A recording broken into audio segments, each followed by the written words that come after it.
Okay, let's start Superfly. Here we go, Dave. All right, I've been working on a theme. Oh, you have?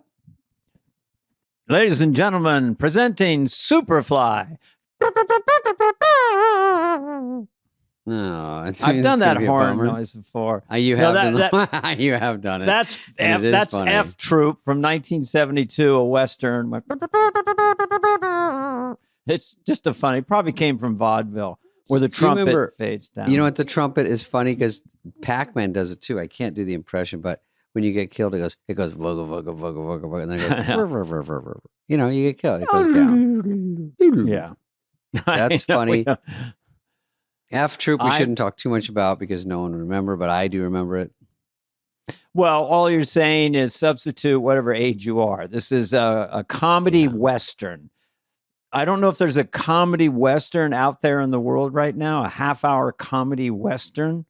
It'd be funny. Pure comedy and very silly. You know, it was different. It was during the Cold War. Do a comedic Yellowstone. Let's do it. I like the Alpha. I'm enjoying Landman currently with Billy Bob heard Thornton about Landman. and John Hamm and others. And John Hamm and Billy Bob Thornton are hysterical. And Billy Bob Thornton's character is so fun and so badass. He's down in Texas and he's just kind of a shoot by the hip kind of guy. Now, you can either suck my dick or you can squash my balls, but you got to pick something. You know, it's like your partner. Yeah, it's a really fun show. It's called Landman on Paramount Plus. See if you can download that thing. Is the guy's name Taylor Sheridan that does 35 spinoffs? He apparently went out to lunch with someone, and then on the right hand, he had a word processor to his right. He's ordering lunch and eating, and he finished a Yellowstone sequel script. No, the guy is the next sequel is just a contest winner. Gets to be the lead because he's running out of people. But what was I going to tell you about that? You said you saw Billy Bob, because we should have him on.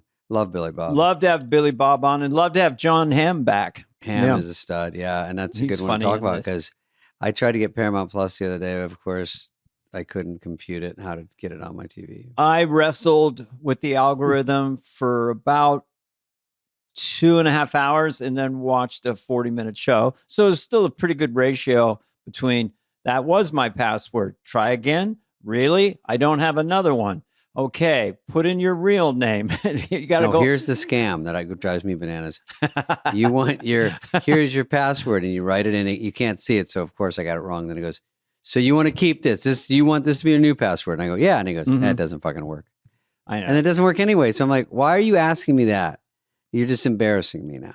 Every once in a while I have a password. I have one secret one that I made intentionally difficult, but sometimes I have like Bob or something, and then the algorithm gets really mad. This is what the fuck are you doing? What are you doing? Yeah, that's they now, because of AI, they swear at you. What the fuck are you doing? I'm going, I'm just trying to watch Landman. I don't need a lecture from a robot, bitch. They go, your password to Netflix is actually just Netflix, and I go, yeah. And they're like, no. See, now are you joking with us? Because we don't like that at the password. Well, you sound like an AI then. Yeah, maybe AI will be kind of jerks. So that's what do you want AI to do says. again? The AI goes, okay, hold on a second. You need one emoji. You need a big letter, capital, whatever they call them. Yeah. You need a comma, a capital something, a letter, a word, and you need a kind of an emoji of some sort of antelope that would be common in North America 200 years ago. I give them the ball of yarn because no one uses that. Very underused emoji. I'm not paid to say this, but the one thing that works for me in my relationship with my computer is fucking Amazon delivery. They are ruthlessly, they just leave it. They take a picture. They throw it over the gate. Fuck around. You can trace it. It's not sophisticated. It's just really efficient. And then other algorithms, you try to watch a show and they're wrestling with you. You're really in you're in an emotional fist fight for an hour. Listen, I'm not paid by emojis, but I spend, for how old I am, which is late 30s, I spend most of my day looking for funny emojis. Too much time. That's great. Too much time. I don't have a setting where I start to type it in and it shows up. So I have to fucking old school raw dog it and go look for whatever. Well, we talk about nothing too much. I will tell you. Nothing is good because here's the nothing. Yeah. So you're kind of busy in life because I don't want to make this show business. You're busy and you're getting requests for something on your emails. And you punt on them, meaning later, and then you land. It's Thanksgiving vacation, so now you have to disappoint people. No, I can't make it. I won't be available. I can't. So you're a horrible person. But my therapist said to me, always say to yourself, it's good for them, the people asking, but is it good for you? And then she goes, "Can you do this charity for my kid?" And you're like, really, and I therapist? say, it's good for you, but is it good for me? And she goes, you got an A+. You're half off today. So that'll be $700. What about, we're doing a gig in Fantasy Springs. You know that? We're doing a gig. I know. It's funny. This is our first big public gig since we started the podcast. We've done some live podcasts, but just Spade, Carvey, Fantasy Springs, Palm Springs. What's it called? Fantasyland? Fantasy Springs. I think I played there. It's like 7,000 seats. Yeah. We better pull up our socks. It's going to be great. Pull up our socks and give them the good stuff. Well, we don't know I don't want to follow this dandy who does we got to figure that out. This dandy is in top fit shape, and I'm just working on it. I just did Reno, dude. I did my last 2 gigs of the year. We might do a show at the Comedy Store next week. Me and you, we might do a podcast, but that'll be announced. That'd be fun. Yeah, let's do that. We got this show, this coat which pops, and obviously everyone's buzzing about it, and the chat rooms are buzzing right now. Well, but I only wore it because all I had was my boring gray V-neck and a white T-shirt, and I didn't want to go in my Gervitz Halloween costume. That's what he wears to every lunch. I'm sorry. Is this Prada? I'm sorry. Is this cashmere? I'm sorry. I'm sorry. I have a shirt just like yours, except mine's expensive. This is the world's greatest leather jacket, never to be made again. I just brought it out because I don't want the heat on because I worry about the climate. So it's cold in this house. You're always worried. If you see, it doesn't have belt buckles or fanciness. It's very thin.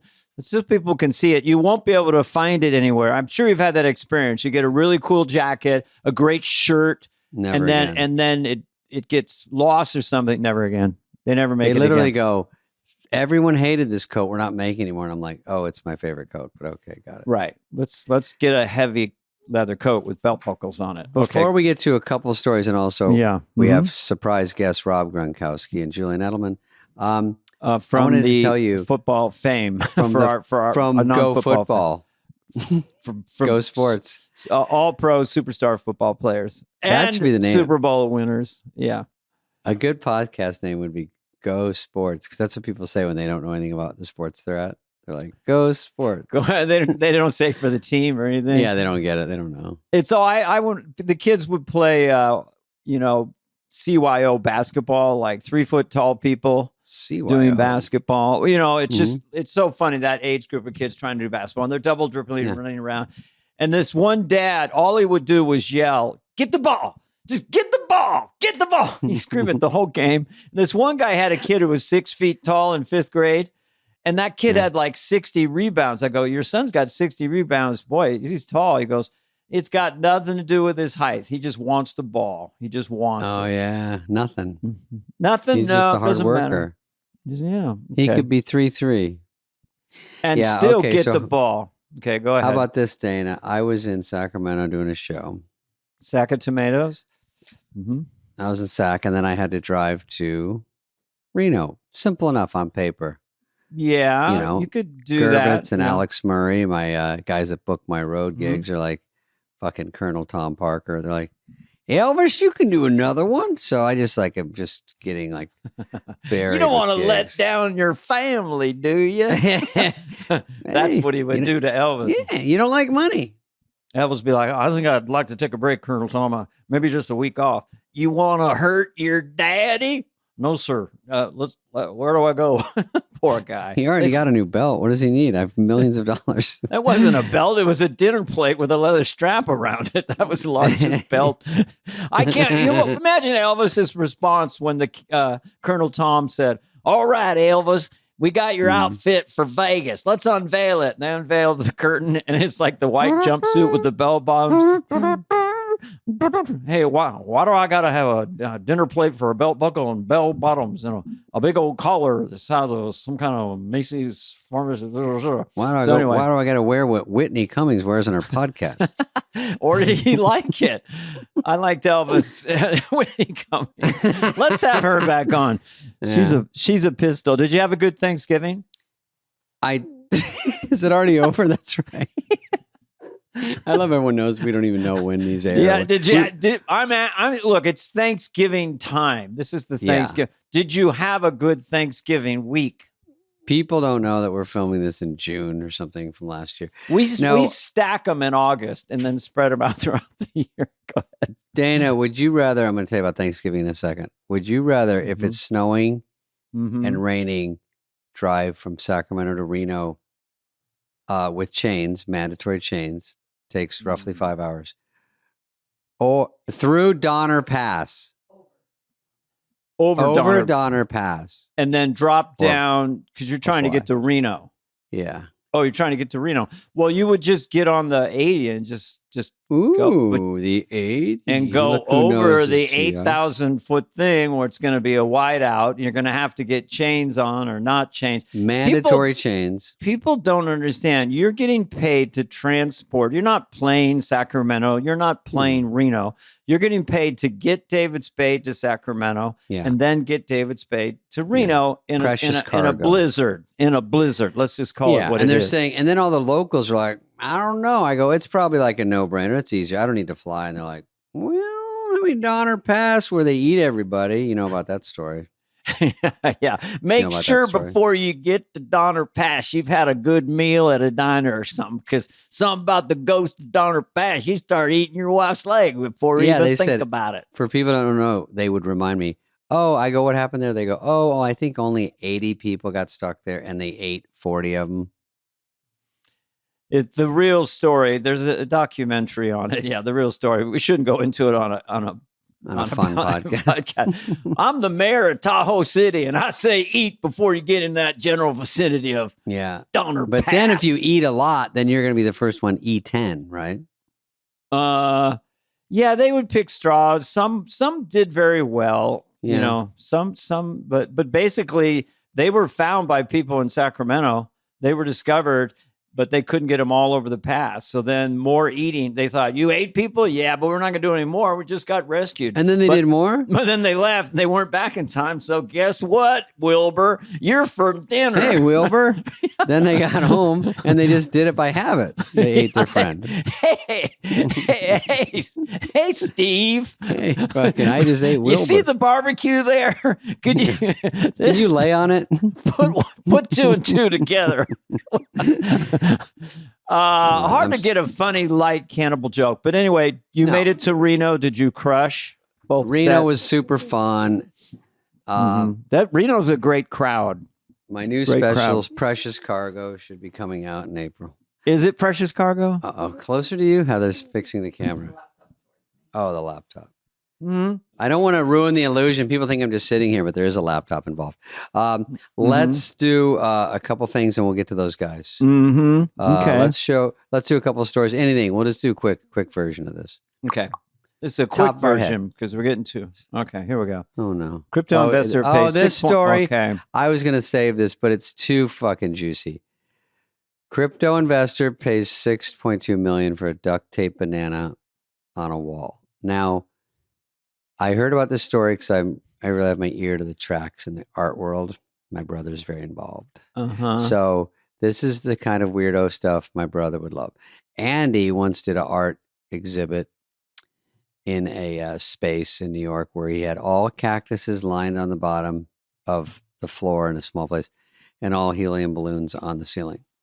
And they would just eventually come down and pop. So it's just about eventually we're all going to die. It was pretty heavy. And everyone's like this, heavy man, heaviosity. So it was cool, though, I thought. Anyway, this guy, artist in quotes, taped a banana to a wall with duct tape and said, "This is art." Yeah. And then they took it to, I think, Art Basel, and they call it comedian. And so it happened 5 years ago. And then I think after a while, someone saw it, ripped it off and ate it and said, "That's my art. Performance art. I'm eating your art." Do you ever go to art museums and walk around and see the French Impressionists? Well, you mean the real art? Look, well, Bernie Brillstein, our former manager, God rest his soul, used to go, "Yeah, you guys should make fun of fake art. Fake art." Because it's fake. Can I tell you the most outrageous fake art that I've heard of? Because my brother was living in New York and he's an artist too. Worse than the tape banana. Ooh, yeah. Okay, so this artist, what he did was he made a faux floor. So you'd walk in, you go up a step. So you're going to the art museum and you're up on a floor. And then you see a thing and it says that the artist is naked underneath the floor. I'm not making this up. Crawling around and pleasuring himself. And that was the art exhibit. Yeah, I mean... I have no response. It sounds... Okay. No, I'm saying I get it because I've seen... It's a great piece of art. Performance art. They have naked people close together like this in an art space, and the crowd has to walk through them and kind of bump through, and that's it. I mean, there's a woman that just sits and stares at you. Are we in the wrong business? I mean, if you're getting paid, we in the wrong business? I thought crypto was a scam. I mean, my God, I'm in the wrong biz. I'm traveling over Donner Pass, spraying my body with Raid so no one eats me. You're like Everest. You got ice picks out and boots and sweaters. Yeah, get up here, down, propel. The show's at 8:30. Carrot Top's opening. Not a Chili's in sight. Nowhere to eat.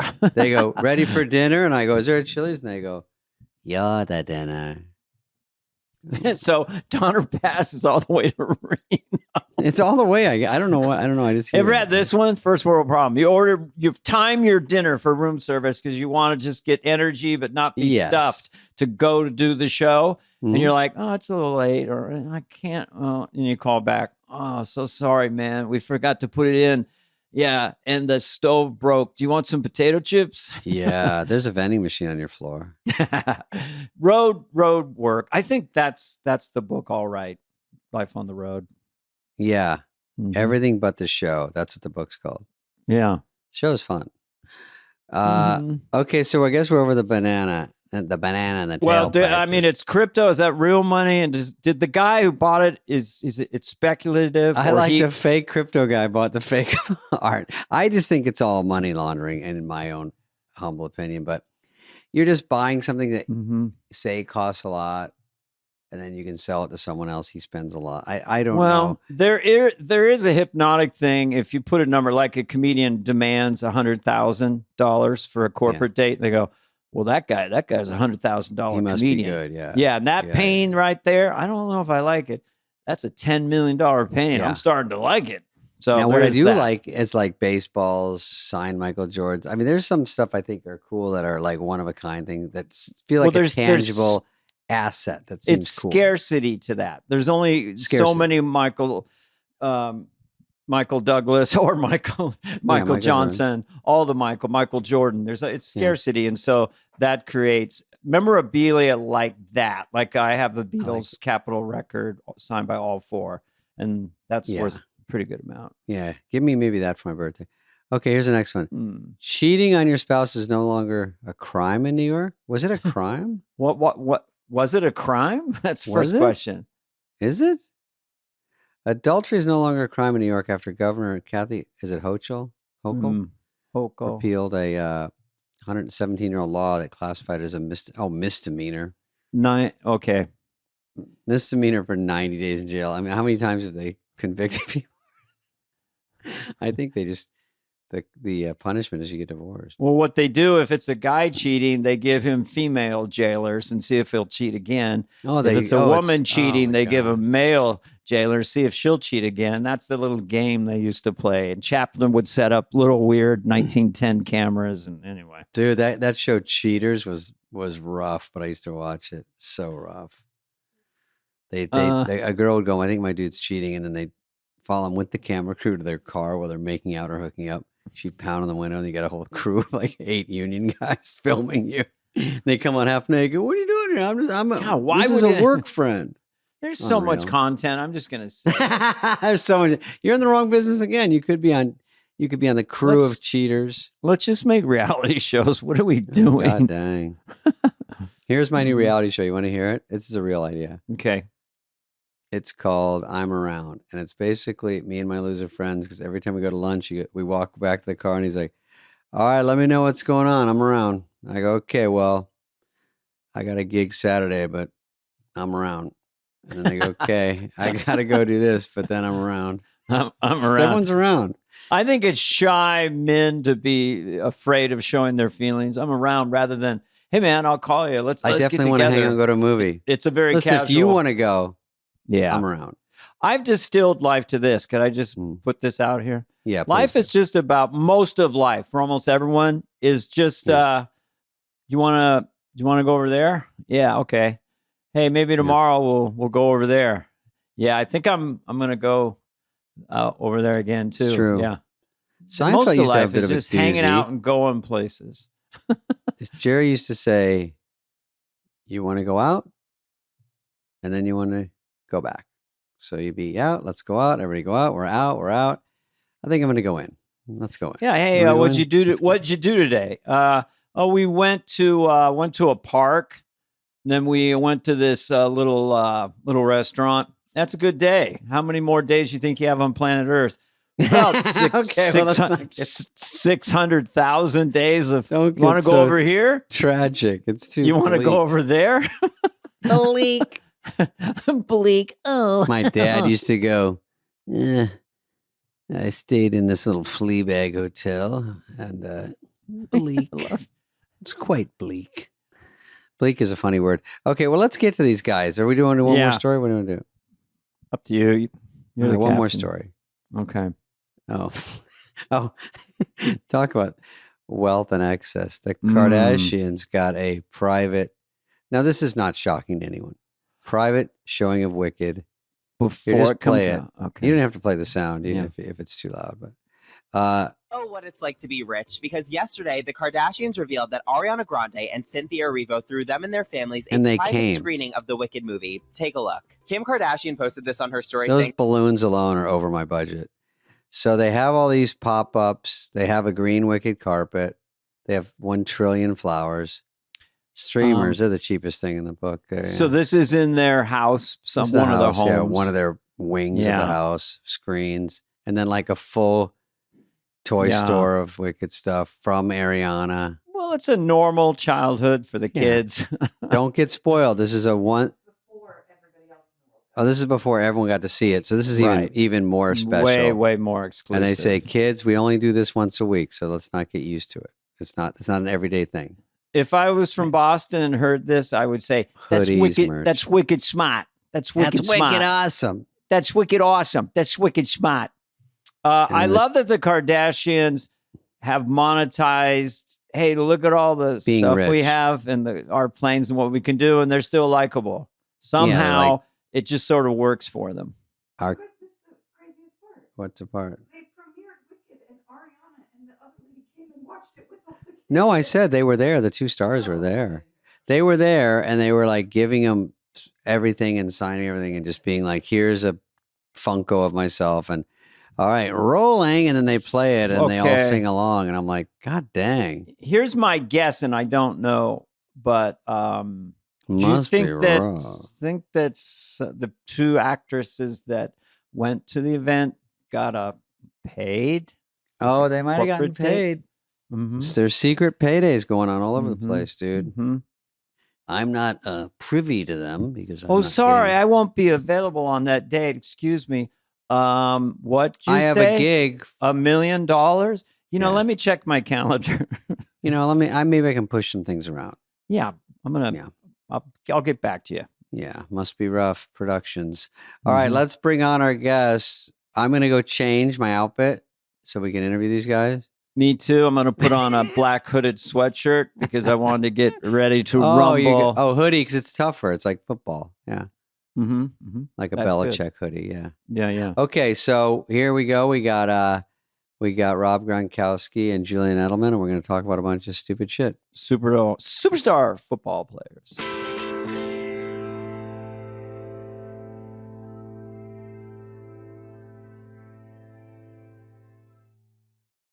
Dana, you're going to munch a lot over the holidays. We all do. Oh, yeah. Yeah. I like bread. I like butter. I like texture. Fluffy bread things. That's hot and you pull it apart and it's delicious. And then when I grab it and then I get guilty right around there, like it's not good for me. Yeah, I like it. Bacon hot and you pull that thing across and it just steams your face and you're like feeling really good, man. Stuffing, there's nothing better than stuffing. Pass the stuffings. Remember as a kid, would you please pass the stuffing? Awesome. Yeah. Bread pudding. Come on. And you get screamed at. Well, Hero Bread takes the guilt out of it. You know all about Hero Bread. We've talked about it. We've talked about carbs too, by the way. Yeah. So let the folks understand. Well, go ahead. Their products, delicious, flavorful, but have 0 to 1 grams of net carbs, 0 grams of sugar, and high in fiber. What else do you want? Wow. So you're going to enjoy grilled cheese with a cozy, I like that word, pumpkin soup, buttery Hawaiian rolls with the family dinner, or French toast casserole around the holidays with 0 to 1 grams of net carbs and no sugar. Good Lord, high in fiber. Tastes good. So there's really no reason. You can't give me a reason not to do it. There's no excuses. No excuses. None. There's also a little bit of nutrition. Let's go. We got some nutrition in there. You know, you want to add that in. Listen, you have New Year's Eve goals. You want to eat a little better. Come on. Throw that in the mix. Then you get your breader. You get your bread. And then it's a little better for you. And you get some nutrients. And you're not cheating really anymore. No, I think it's called a win-win. I think that's called. This delicious that is actually good for you. Yeah, I'm just going to call it a win-win. Oh, also, they have a 2-gram net carb Hero croissant, which I get croissants on the road because when I order if I ever get room service, like in the morning for the airport, it's always squishy toast because it gets steamy. Yeah, steamy. They have not fixed that yet. They don't figure it out. So croissant is what it is. You get it. But now with this thing, you'd never know it's low carb and high fiber bread from the texture. Get the soft, fluffy experience you know and love with your next savory breakfast sandwich, late night grilled cheese, or family taco Tuesday. No compromises, just flavor. Hero Bread is offering 10% off your order of their new recipe. Go to hero.co and use code Superfly. At checkout. That's Superfly at HERO.co. Dude! Good job, dude! How you doing? Road to the alum. Is that one of them? That's a dude. He's got his fucking shirt on. Excellent. How are you, Julian? Hey, man. Good, how are you, Bucks? Well, we can't start now, can we? I guess we can. I think Rob will be here in 2 minutes. Are you in the same room with him? Probably not, huh? Jeez. Anybody like themselves? Look at that wall. Patriots, me. Wow. And it's a little messy. It reminds me of you. Where are your Emmys? Whoops. Somebody likes themselves. I love people who have 1 Emmy. Whoops. Some people. Does he have an Emmy? No, I'm just saying. I'm talking about my awards. He's got every Pop Warner. This is Fucking Julian shit. Edelman, and behind his chair, he's gone to get headphones. He's got a lot of awards, this guy. Fucking Pipsqueak Award in 3rd grade for guy that tried the hardest in football. He started out. How tall is tiny. he? 4'11"? He started high school. Let's tell him he's the Kevin Hart of football and he'll beat the shit out of him. No, he's not. He grew. But no, he's short for that world, which is like 6'3" or something. I like how he goes, Oh, I'll go to Radio Shack. Where did he go? They just want to say, this is like when people go, hey, I'm here. I'm a half hour late. And then they go, I got to go to the bathroom. So they touch base like I'm at the restaurant. I got to leave again. Don't count this as my time. I'm late. I'm here. So he pops in. Gronk doesn't even know there's one today. He's just still trying to turn his fucking laptop on. He's in front of an Xbox right now. Oh, he is here. Dude, David, he's literally hold on, phoning it in. Be right back. Hey, bud, yeah. I gotta unleash the snake. I gotta go piss. Okay. I got to go lay down a King Kong finger. Poop. He's vertical. He's vertical. God, that's because he's phoning it in on his phone. He's literally phoning it in. Yeah. Look at that. We've got ring lights. And Did you guys not hear me? Do I need headphones? I don't know if I got headphones. Oh. I'm back. Actually, that was the first time I wasn't taking a number 2. That was a number 1. So I'm good to go. I like this ghetto ramshack podcast operation, a kitchen chair. You guys have a great set for dudes on dudes. I mean, this set is this the dude set? It's pretty high end. This is the dude show right now, right? Yeah. We're on your maiden episode. No, you've done a few episodes. This is dudes on steroids because we're doubling up with you two. So thank you guys. Fuck yeah. Dudes. Dude. Dude. What up, dude? Dude. How you doing, dude? Dudes? Remember that old? You guys wouldn't remember this old Sandler album where it was, dude. Hey, buddy. Hey, dude. Buddy, dude. That was from the old days. That was on one of those old albums. It was his first album, and it was called 90s. Buddy. Yeah, and we just talked like that, dude, buddy, dude, and then homie. Chris Rock was homie. I don't know why. Anyway, guys, thanks for coming. I'm sorry. Two of us were late. Look at Rob left again. There we go. I just wanted to turn off that backlight. It was annoying. Better. Dana, I will tell you quickly to briefly let you know who these guys are. I know all about them. They broke my heart many times. I was yeah. But I became a Patriots fan. At some point, you had to just go. Have to. Yeah. Well, Dana, you were like the Chiefs of the day. Can you explain how we broke your heart, Dana? Like, who's your team then? Yeah. Did you take apart my Niners at some point? Was it 49ers? I mean, we didn't really play the 49ers. We played them like 2 times in our career. We never played them in the playoffs or anything. So you can't be too disappointed. Who did you beat in your Super Bowls? You have 4, 3. Who'd you beat? Who'd you whip ass on? Come on, dudes. Yeah. Falcons.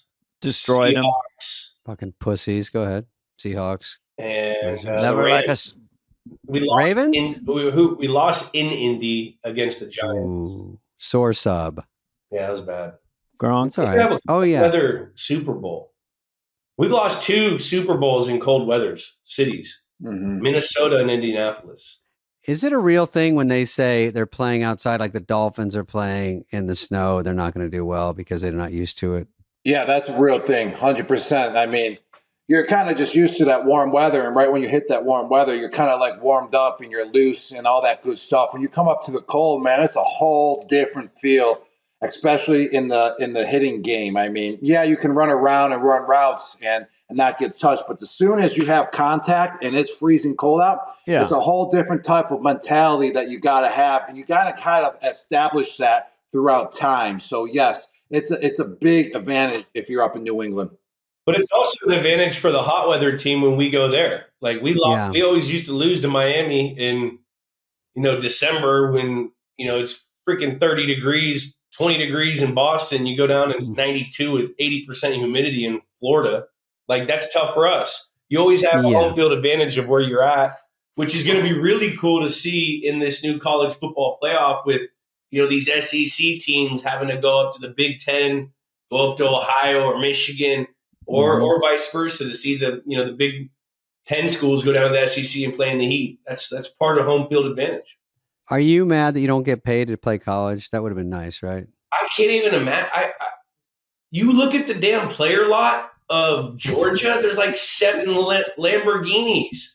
I played in the NFL for 12 years. I never seen that many Lamborghinis. They can't leave college. It's a pay cut, right? I mean, you guys, they're making $4 million. The gymnast, who's very attractive. When you watch a game, it's like this: the quarterback, who's a transfer from Georgia, just threw to the halfback, who's a transfer from ASU.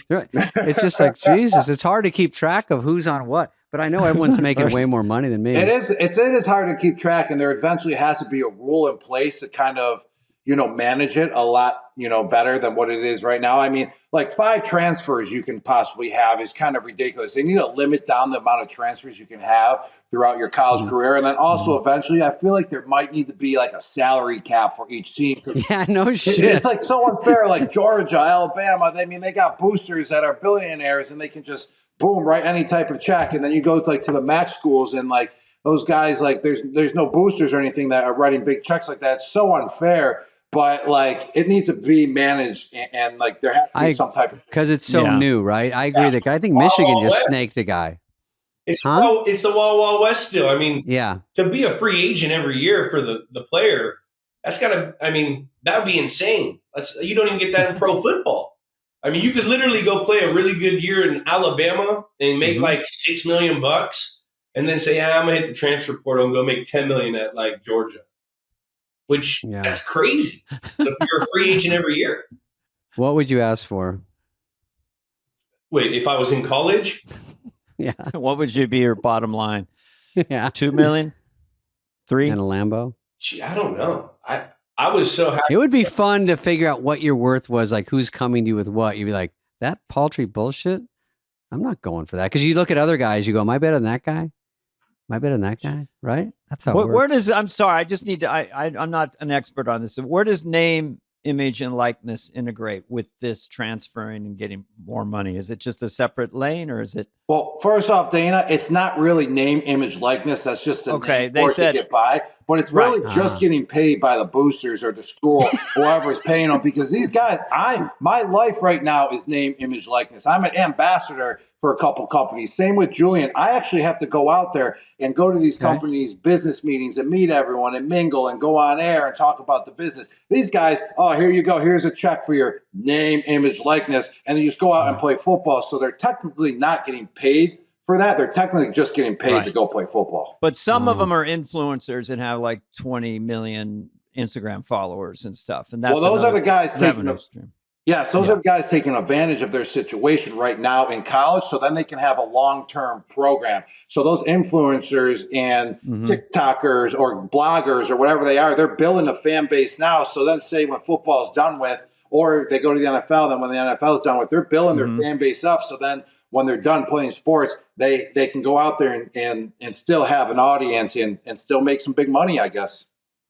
Yeah. Whatever happened to keeping the main thing, like football? I know. I was about to say, remember Juju Smith with his TikToks and people didn't love it? Yeah. So you come in going, look at how many followers I have. I'm a regular Dixie D'Amelio. And they're like, well, how about just play football, put your phone in your locker, and then let's see what happens at the end of the year. Too old school. I mean, look at the Tyson fight. I mean, fame equals money.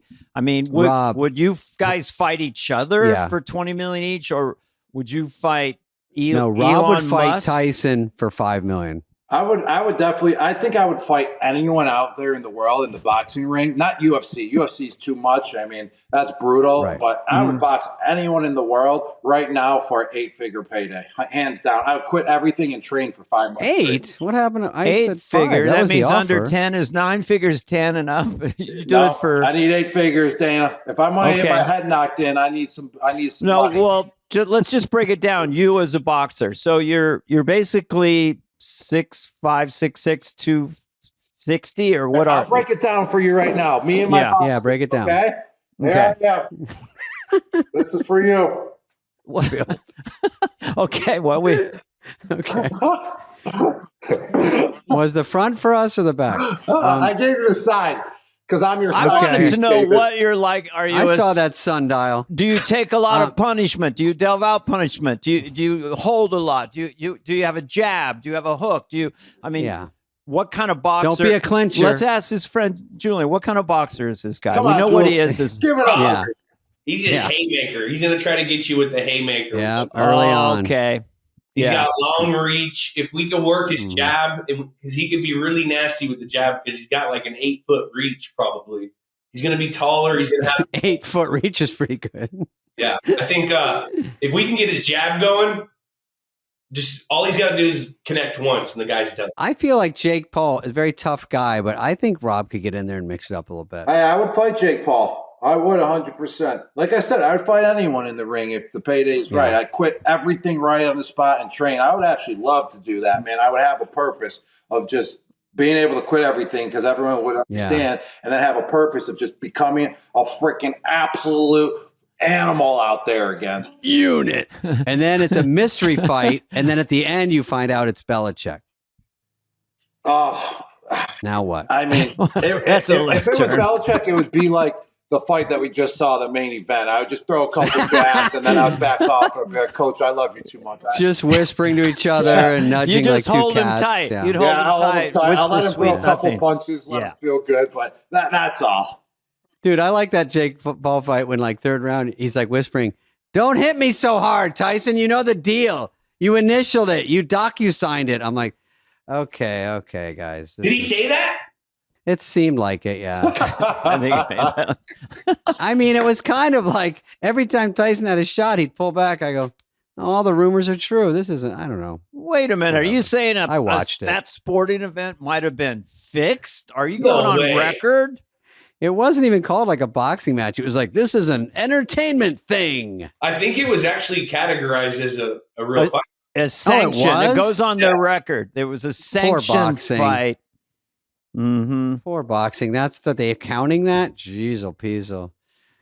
All right, let's get to the hard questions. Let's ask some questions of these grill guys. These guys. Come on, I like it hard. Let's hear it. Yeah, okay. Good. Hey man, that's why you guys came up with Nuthouse. Is that so you guys are businessmen now. You're starting an empire, basically. Yeah. Nuthouse Productions. I looked at it. Right? Right. So far we're right? Correct. Okay, and the new podcast is called Dudes. Dudes on Dudes. Dudes on Dudes. That's right. Dudes on Dudes. But you guys, because you were superstars in your other profession, probably it translates like it did with Michael Jordan and others, like competitive, right? Like you want to build this and just be monsters, right? Because that makes life interesting. That means you're going to build this thing out as a giant production. It's less painful, less hurt on the body. We're relentless, like Julian always says, and we're not going to stop until we get there, baby. Yeah, we might have a couple bloopers, a couple mess ups, but knowing Julian as a teammate out on the field, he always gets back up when he gets knocked down. And same with myself. You knock us down, we're going to keep fighting, and we're going to keep fighting until we win that championship, baby. Yes. That's a good Have you speech. ever, after someone tackled you during a game, just stood up and said, "You do that again, I'll kill you, motherfucker"? Have you ever said that to an opposing Did you not player? see Rob do a fucking... Did you not see him in Buffalo when he gave the people's elbow to a fucking... He dropped his elbow on a guy because he got mad at him. I got mad at him. He kept holding me. I didn't tell him, "Hey, if you hold me again, I'm going to people's elbow you." But he just kept doing it. That clip. So, he literally went down and did a people. I like it's called a people's elbow. That's how far away I am from the NFL. The people's elbow is the Dwayne Johnson, The Rock in the WWE, and I brought you drop it on him to the football field, David.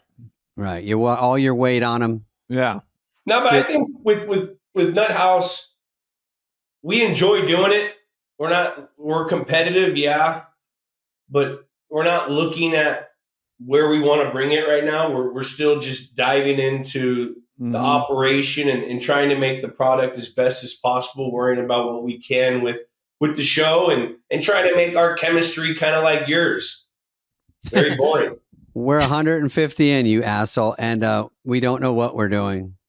By the way, Jules, are you at that goddamn mansion I drive by that I've driven by before? I won't say where. No, I moved.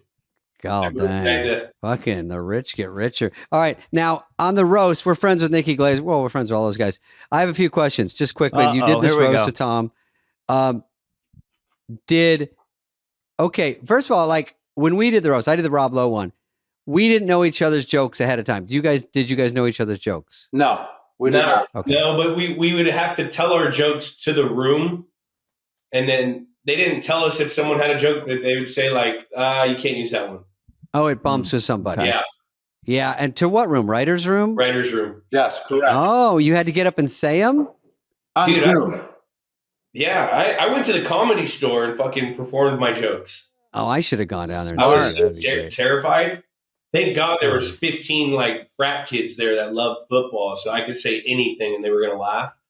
But I was up there and I was reading my jokes off of paper, and I did like 12 minutes. I wanted to like test jokes. That's a lot. Yeah, and I was so terrified. It was really stepping outside of my comfort. Oh, that makes you sick. That's so scary to go up in front of people and read those. Yeah, that's 100%. normal. For real. Who wrote? Rob, did you have someone write with you? Did you have someone help write? Oh, with yeah. you in your voice? They have roast writers, I think. Yeah, I have my own team, and then we worked with their team, and we kind of formulated and threw a bunch of shit at the wall. And then I went to the store and set them all and kind of said, all right, this one's a good one. They didn't like this one. And it's very hard to say, hey, guys, we're roasting Tom Brady. It's not the same exact scenario because they're ready for regular. Now, when you go to the roast, everyone's lasered in. This is about this, blah, blah, blah. So I've seen like Nikki go in, okay, guys, here's what I'm doing. I'm hosting the MTV Awards. Picture Green Day here. It's just not the same. You don't get the exact same reaction, but you get a feel like this one might work. So that's good. And Rob, you did the same thing? I'm sorry. Did you say that? Yeah, mine was similar. I actually had like 3 different phone calls with the writers. I just wanted to understand the feel of, of the type of material that I had for Tom and the other people that were going to be there. And then they kind of wrote some jokes for me. I actually have a friend who's an absolute maniac who, when he's on fire, he's on fire. He can come up with anything. So he wrote 4 of my jokes. And then I actually wrote 4 of my jokes as well. And then all the other jokes were from the writers. So, it was just a team effort. But at the end, once you have your whole script, you tell the writers what you're going to say, and then they figure it out. Hey, you can't say that because someone else is already saying, so it wasn't repeated. Mm-hmm. How much fear that's fair. compared to when you're starting football? Doing public speaking, going to a podium, you got all these comedians. It's a global event. I mean, it was an amazing roast. And you guys are coming out there and you're following people. I mean, where was your nerve level? I'm sure you couldn't compare it to athletics, but it's intense. It took me years to get used to doing it. It took me 3 years without being just terrified to do stand up, Dude,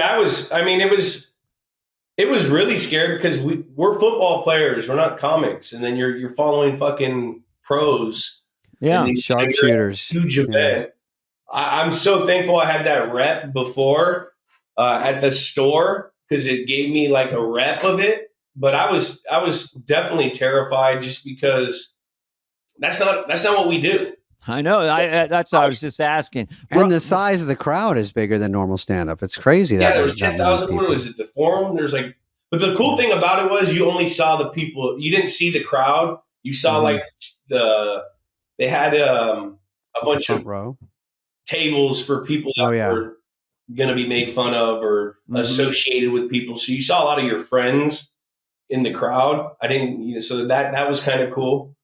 And also, everyone knows you're not a professional stand-up. So there is usually goodwill, because they understand it's not what you do for a living right now. But how was your nerve level, Rob? You were relaxed. But we're crazy psychos, man. That's why we won so many championships together, is that Julian wants to be the best, even though that's not his profession. I wanted to be the best up there, even though that's not my profession. I mean, Bill wants to be the best.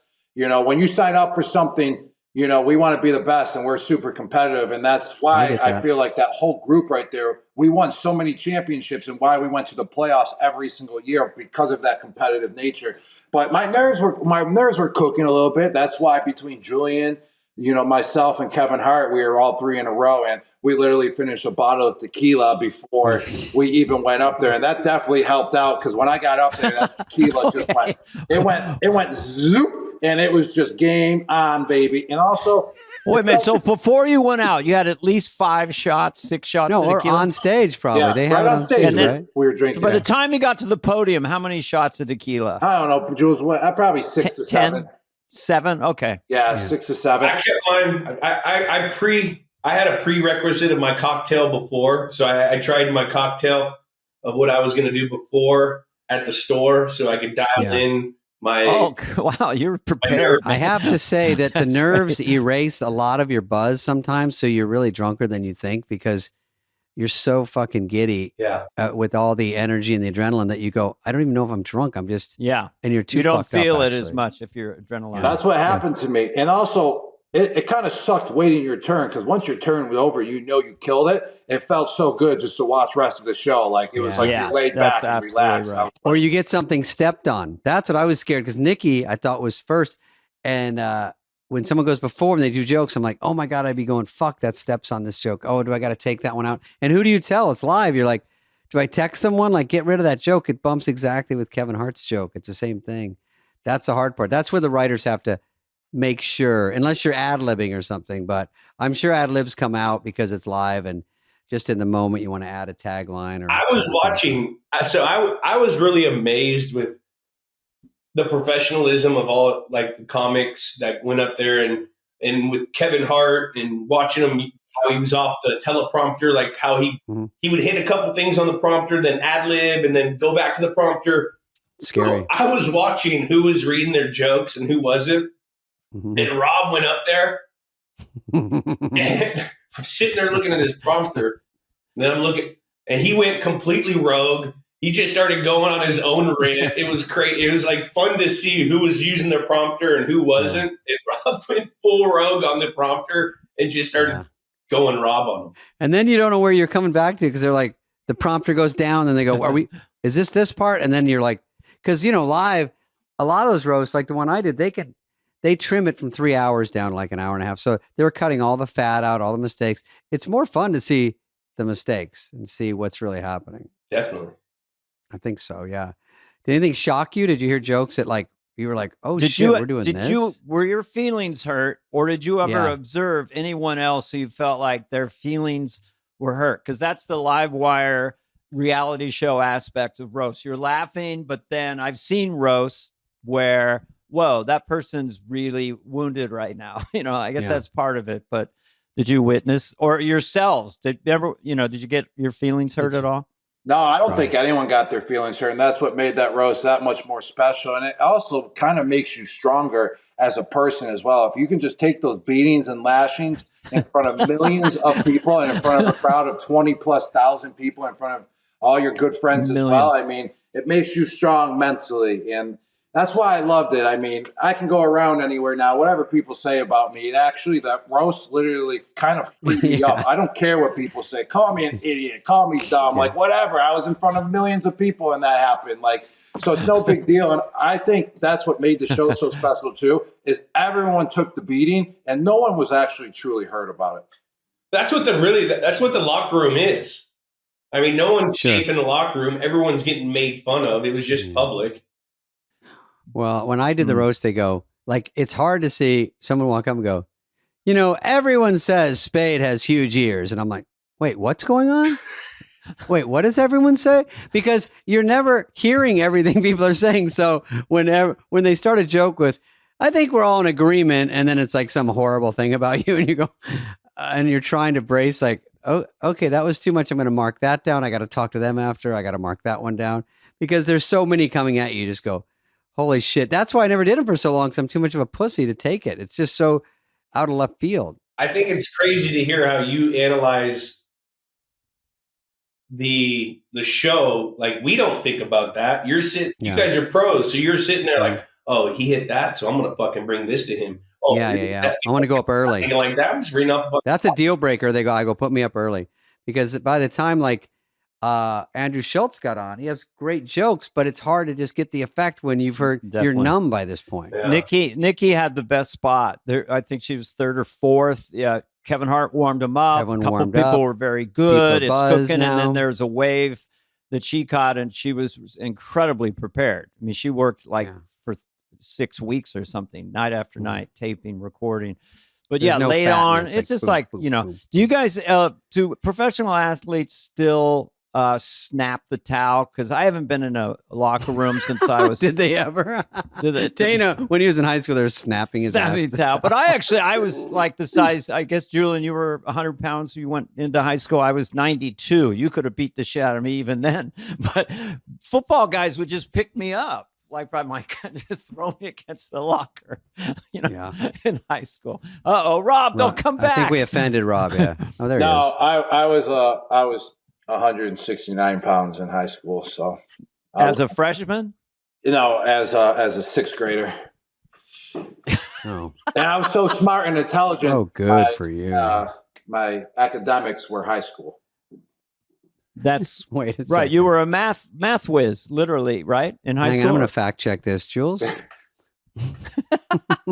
Jules, come on now. Wait, we have a podcast. I don't know where we are, but it doesn't matter. It doesn't matter. No, I shockingly got cut from football. Actually, the coach, I was supposed to do a 10-yard button hook. I did about a 12-yard, so I took it right in the fucking grill. And the coach walked me aside like I was Lucas, like that old movie. He's like, "Hey, kid, let's go get you a snow cone." And then walked me off the field and then off the campus just to say, "Snow I don't cone. think football's for you." Yeah. Who would want a snow cone if they could have an actual ice cream bar or something? A snow cone is what I was unless saying. it's 110 degrees. But I was a star. We lost him. I was a star in flag football. Many touchdowns per game, stuff like that. But then when it came to tackle football, a guy ran me over and I just said, "I'm leaving." Get the fuck. They were playing flag football back then. This is in the 60s. John Brody, you guys don't go that far back. He was a 49er. Jim Thorpe was quarterback, gave me my certificate, MVP. Flag football was way more civilized. It was flag. You weren't really getting tackled. They would just take your flag. Are you guys going to play flag in the Olympics, which I don't think should be a sport? I wish if I was in my prime, I would. I can't run anymore. For real? Yeah. I was going to ask you guys that, but it's 100%. If you could go to the Olympics, like I don't even that sport's completely different, but I'd be able to. Yeah, it's not what like you guys did. You have to juke. Rob, can you run?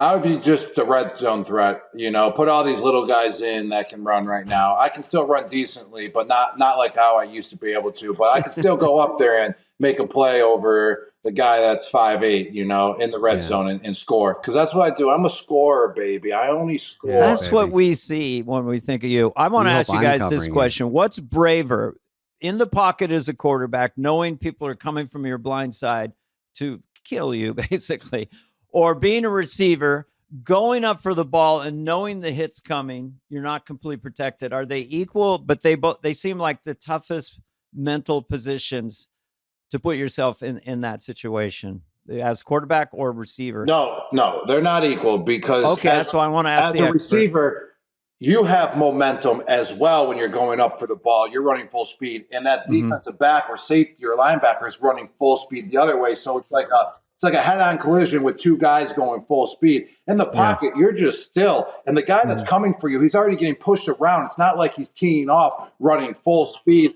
Like he might just grab you with the arm and just throw you down. So it's definitely more vicious to get drilled going up the middle and not seeing the guy come than the quarterback sitting in the pocket. So for our trend, you had a much tougher job than Brady did throughout your time with the Patriots. Yes, that is correct.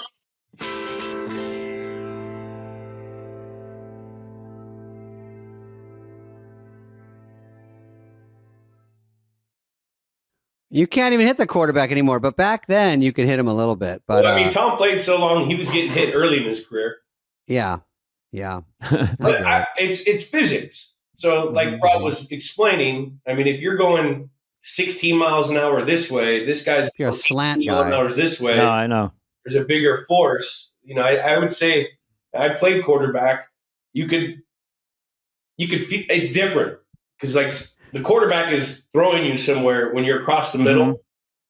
You can kind of feel it in the pocket. Sometimes you don't, obviously, but I think it's just the brute speed going across the middle. You guys were both mostly car crashes, but it's better to just do a straight, deep route just so because you're just running basically. Well, it's also it's an easier catch too because the ball's going away and the guy with you is running with you, not right at you. Where's the injury quotient at this point? I mean, how many? My Niners have been destroyed. McCaffrey, Brock Purdy, Nick Bosa, Kittle. I mean, is it just, it's always been this kind of level? It seems like the team that stays healthy, all things being equal, of course, is going to win the Super Bowl. Every team is one or two players away. They're out, and the whole trajectory changes. Dana, I just think that using the injury bug is just an excuse for your 49ers. I just think they can't get the job done anymore this year, buddy. Yeah, they got some injuries, but so do a lot of other teams, and they got so many good players that can step up as well, and it's just not happening. So you're just like everyone else in the Bay Area, just making excuses. So you're just saying that a Deebo Samuels and a Christian McCaffrey, you can get the D-League out there. You're going to get the same production.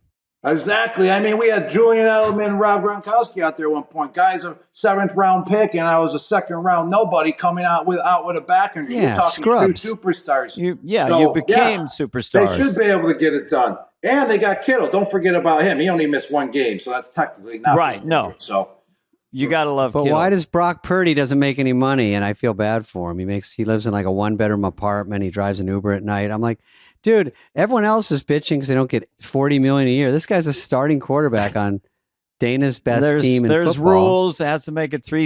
He's making less than the Georgia and Alabama quarterbacks that are in college. Yeah, no shit. Go back to college, dude. I know. No, but he drives a Hyundai Excel. Getting back to injuries. Yes, please. Idiot. There were some of our best years we didn't win the Super Bowl because we got hurt. You know what I mean? I think in 15 we started 9-0. Mm-hmm. We lose Nate Solder to a pec, Dion Lewis. I broke a foot. There's years where Gronk got hurt. We didn't win. Like, that's part of the game. And that goes into the off season of the program on how they get their athletes going on their performance side, how they keep all their physical and their cardiovascular health. All that stuff is like part of it. So like the whole injury bug thing, everyone deals with it. So, if you're sitting there saying we're one guy away, it's never that. That's never the case. Look at the Jets. And most people are injured anyway. Yeah. When they play. They call it kind of banged up a little bit. The team's a little banged up. You're either hurt or you're injured. Yeah. Everyone's hurt. Ooh. Everyone's hurting. So do you guys feel like you got out at the right time based on if you play too long with too many injuries? I mean, I worked with Dick Butkus on a TV show, and he walked real funny. And he was about 45 at the time. And, they didn't know how to deal with injuries. I worked with Willie injuries. Mays in a sitcom. I knew. I feel like I got out right at the right time. Like, I was kind of still playing well, but I wasn't producing like how I could produce when I was 24, 25 years old, but I was still going out there and making plays. But I got out like right before I was going to be absolute terrible. And I feel like that's the best time to go out because you're still on top and you didn't really show that you truly dropped off like out of nowhere. Like the Super Bowl in Tampa. Yeah. Yeah. Well, I played one more year after that. Yeah. But I forgot about the following again? year. I just think of you as he also went to Florida and won one without Belichick, who we all love. When you ruined the Super Bowl trophy, did they make you pay anything?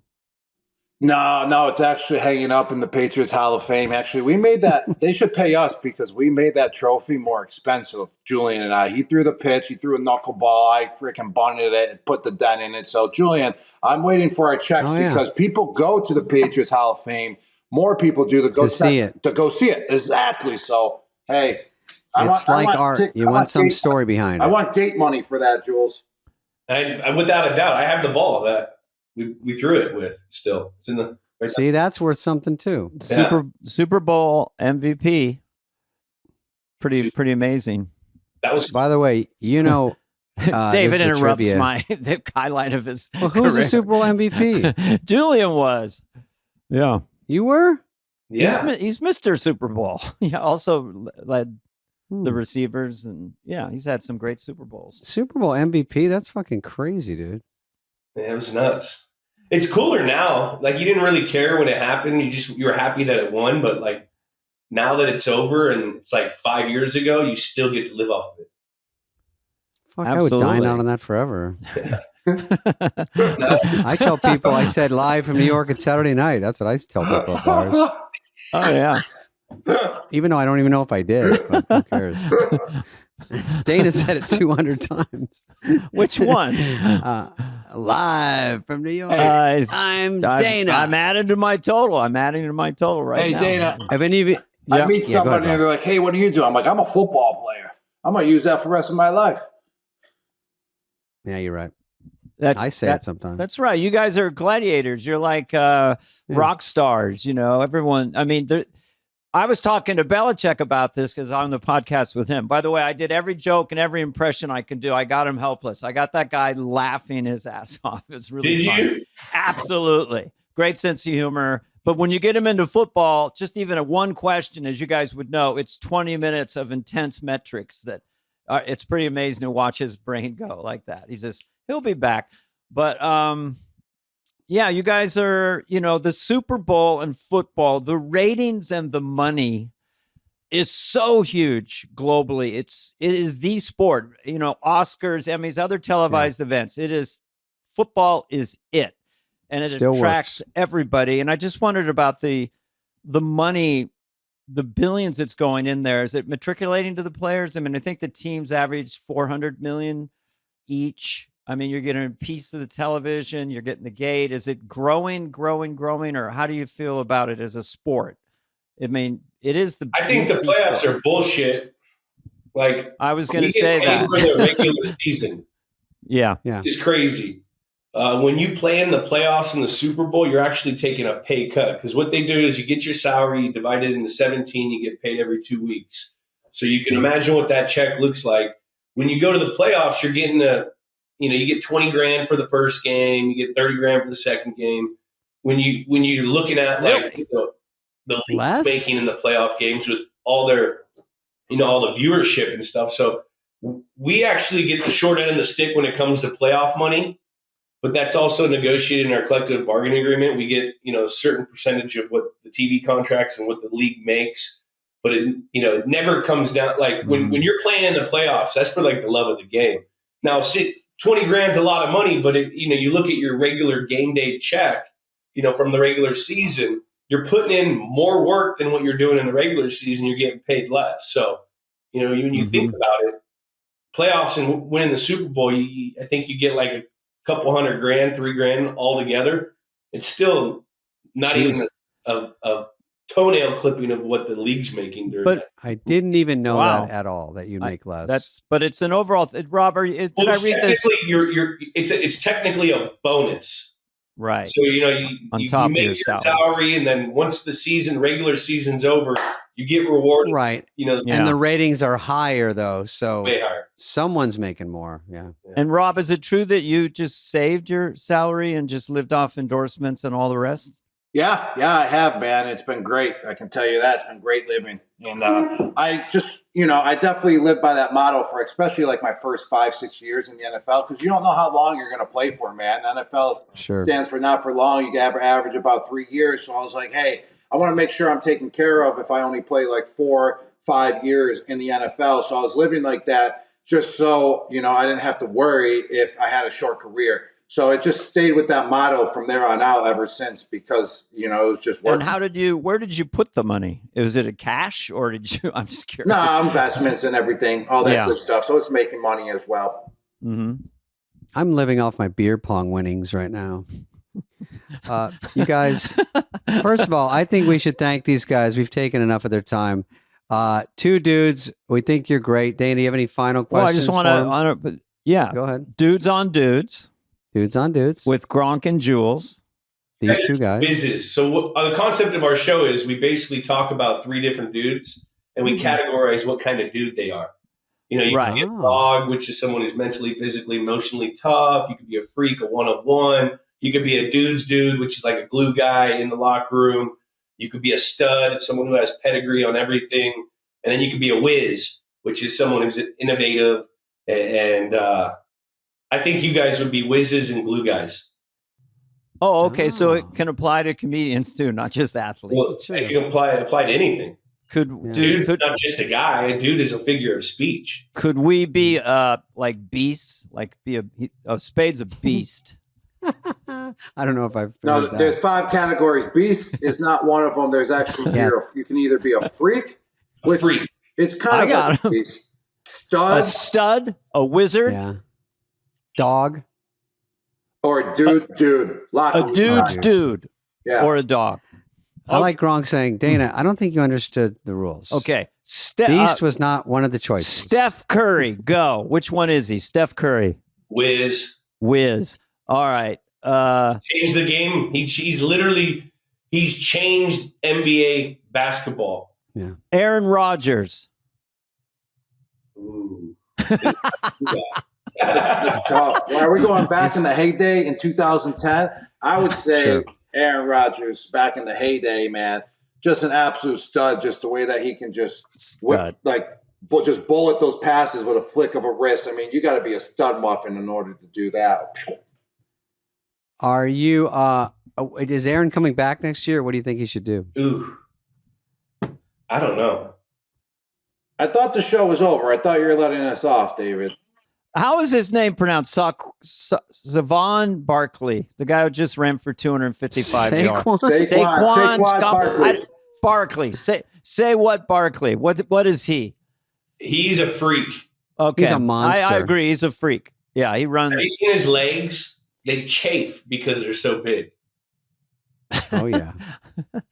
I have a Google alert whenever they show it. He did a 360 jump over someone, like literally. Oh, I saw that. Like, that's a fucking freak.